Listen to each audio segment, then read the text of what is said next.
Hi, I'm Elizabeth Talbot with the Talbot Law Group in Walnut Creek, California, and we are a trust and estate law firm that handles a lot of complex trust and estate litigation as well as administration. So today I wanted to talk about what some of the key things are that lead to litigation within a probate estate. Specifically a probate, not necessarily a trust, although sometimes the issues are very similar.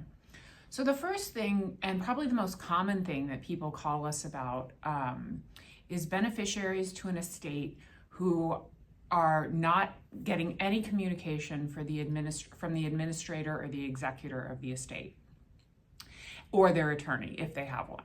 So a lot of times someone will pass away, people are very devastated. There's an administrator who's either become administrator of the estate or has not become administrator of the estate. Then there's beneficiaries to the estate. And whoever that administrator is just not communicating with the beneficiaries. And what happens is that beneficiaries often think that, the administrator has somehow stolen the assets. Now, sometimes that's true, and sometimes really they're just, completely devastated, or they're just not organized, or there's something, some reason preventing them from communicating with the beneficiaries to the estate.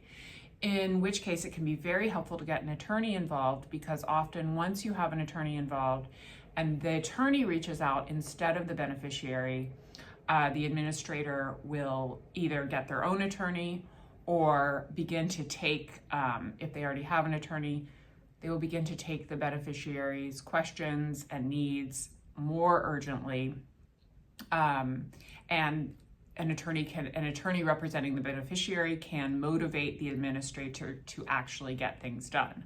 Because that's another problem with the administration of probate estates, is just getting things moved forward. So hiring someone like a probate litigation attorney to get things done for you and to move things forward is sometimes really just key, because a lot of times people are just lack inertia to move things forward, and they really need to be pushed in order to get things done.